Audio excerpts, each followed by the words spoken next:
to show you how to check the engine oil on Sonata. So here you pull the dipstick. You're going to wipe off any of the old oil. What you're going to want to see is the oil somewhere between the full and the lower level. So we're going to put that back in.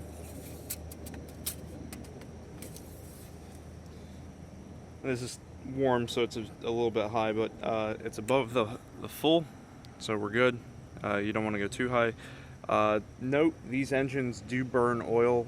That's why so many of the engines do have problems. So make sure to check your oil frequently. Just make sure you're not running low on oil. Alright, so you're going to put that back in.